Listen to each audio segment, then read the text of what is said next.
This episode has all the BAM. It's Engine Masters presented by AMSOIL and our very first head-to-head showdown between two engines. This one, a big block Mopar 383, and that, a small block Chevy 383.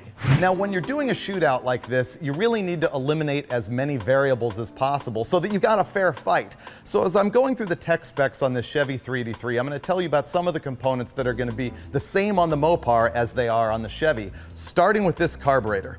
This is my favorite carburetor right now. This is a Holley XP. It's an 850 CFM double pumper. It's an aluminum carburetor. They've got new calibrations in it. It's got features like the billet metering blocks and a billet base plate, and I want to take it home and play with it. The MSD distributor is also going to be used in both engines, as is a high-rise dual-plane intake manifold. Now, one of the rules was that you had to use the best possible iron production cylinder head to eliminate the variables of the aftermarket. This is a Vortec head, kind of what you'd find on a 350 Chevy and a 90s Chevy truck. It's got the best port and best chamber that I know of for any production cylinder head on a small block Chevy. The 383 Mopar will take a 1 7/8 diameter header.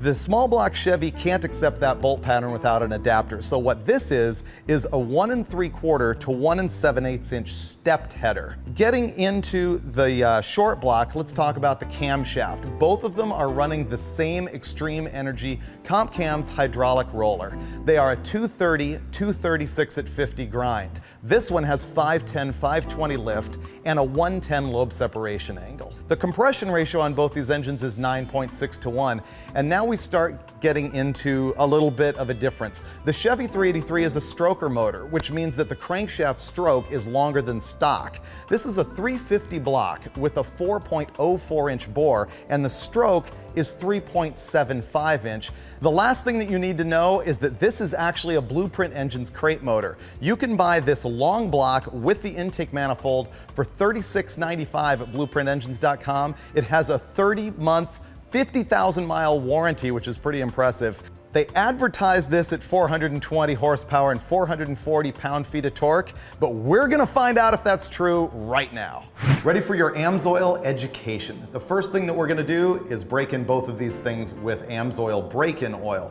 The 383 is completely new, and the Mopar has a brand new camshaft in it. And while they both are using hydraulic rollers, and while most people think of a break-in oil as being needed with a flat tappet, AMSOIL really likes to see it with the hydraulic roller as well, just for protection, and this helps seat the rings, and so we'll be breaking in both engines with that oil right there.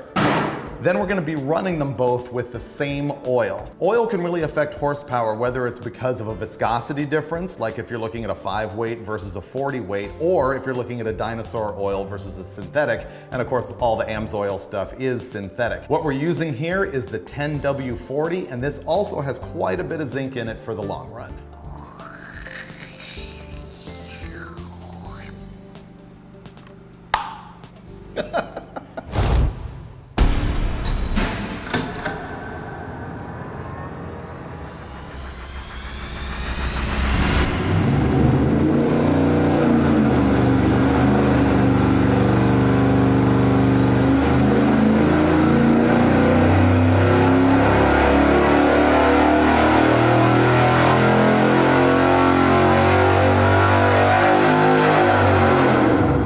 And in the end, we've got 465 pound-feet of torque and 440 horsepower. And how repeatable is it when you can just do that over and over and over? It's pretty good. That's a really nice motor. Yeah, It is. I have to say, I'm going to have a hard time beating this with my Mopar motor. What? I'm not hedging It's a here. big block. Here, let's go install it. I want to find out.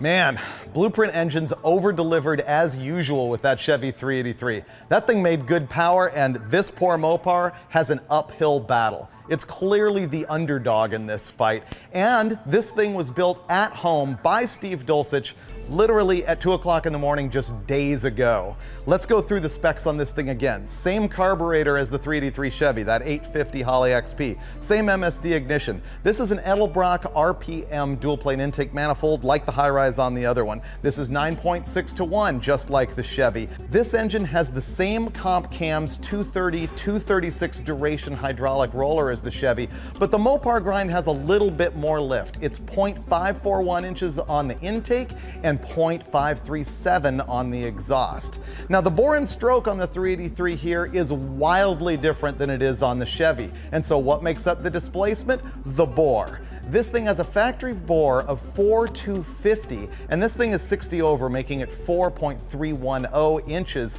And if you do the math, the total displacement on this thing is 394. But really the coolest thing about all of this is that Dulcich is sweating bullets.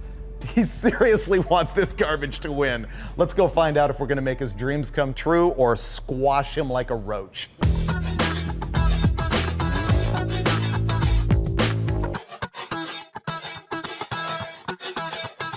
Boom, boom, boom, boom, boom, boom, boom. Oh, yeah. I'm actually stoked on this. I hope it wins. I don't think it's going to, but I hope it wins.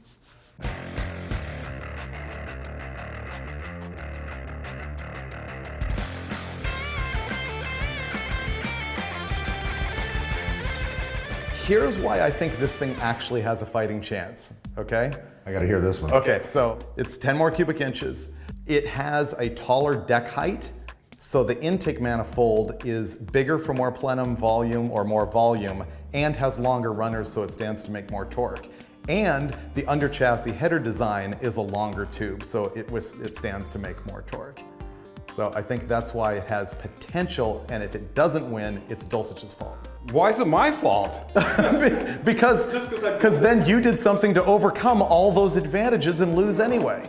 These are rated at 335 horsepower. Freiberger, would you agree that there's no more famous big block Mopar factory head than the 906. coveted 906? Oh, I know, that's why the Mopar guys are gonna absolutely hate us and rip us to shreds, because that's the single best cylinder head ever manufactured. This is the Edelbrock RPM. It's the best manifold for this kind of engine combination. I've got the MSD distributor. I've got the TTI headers with not a single ding or dent anywhere. These heads are milled to equalize the compression to make it the same as yours. There's one way to figure this deal out. So right now you're saying legitimately, no facetious comedy, you think it's gonna win. Well, look at it. It's got this happy orange paint. It looks good, friendly, Still and comfortable. facetious. You say absolutely no chance whatsoever? I say no chance. I say there's a possibility that it makes more torque, but not horsepower. I say there's absolutely zero possibility that that Chevy is going to beat this Mopar. I'm a little nervous. I'd like an opportunity to recuperate my prior wager. Now this is your motor. You've built hundreds of these things. I've slammed that together in one afternoon. That would be your problem. But you built hundreds of these, and I think that you should maybe have a little better idea of where it's going than we do. So I'm willing to take a chance and offer a little wager one more time. Really? I really am. Oh, I don't have the confidence in my numbers for that. All right. That's why they call it gambling. I know. All right, I'm in. Okay. What are we gambling for? You're realistic, I'm the balance of hopeful and realistic, and you're just hopeful. I've got my 20. Okay, fire it up.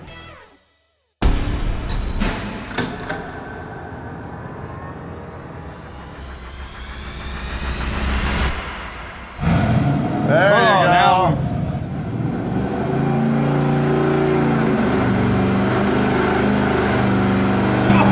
Whoa! Yeah! You are oh!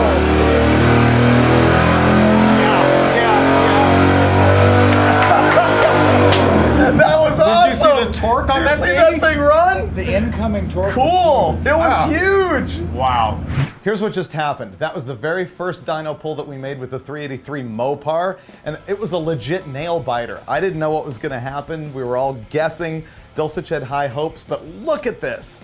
From 4,000 RPM on up, almost exactly the same curve between these two engines. But the Mopar kills the Chevy here between 3,000 and 3,800 or something like that. Just a whole lot more torque and horsepower. And we have to give more credit to the cylinder head on the Mopar than we did. It must be in the same neighborhood as that Vortec head, or it would not have repeated the same power like that. I had 453 at 4,300 for torque.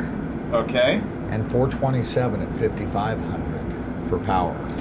Okay. I had 458 at 4,300 for torque and 428 at 5,600 for power. And You'd almost think we'd done this before. 475 pound-feet and 485 horsepower? I was being optimistic. Oh yeah. Forever you take home the dough. Yep. That was seriously my favorite episode yet. I got to say, I liked it a lot too. Because of winning. Yeah, because Yeah. this thing did what it needed to do. So what can I say? The thing I like about it is that it was pretty legit. I think we went to a lot of effort to make sure that these things were sort of equalized.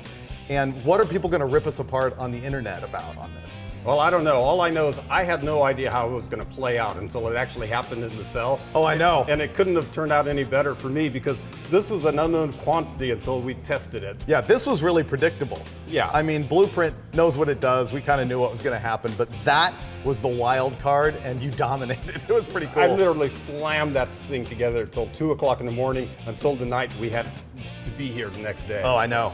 It was genius. No, I really liked it. That was a good show. And we'll have another one next time on Engine Masters presented by AMSOIL. But in the meantime, go check us out on social media. Of course, Instagram, the account is Engine Masters. Facebook, the account is Hot Rod Engine Masters. And I know you're going to go subscribe to MotorTrendOnDemand.com where you can see all kinds of gearhead content. Until next time, this is Engine Masters with Dulcich, the Mopar hero. Are you presented by AMSOIL? Presented by AMSOIL. How's that? Perfect.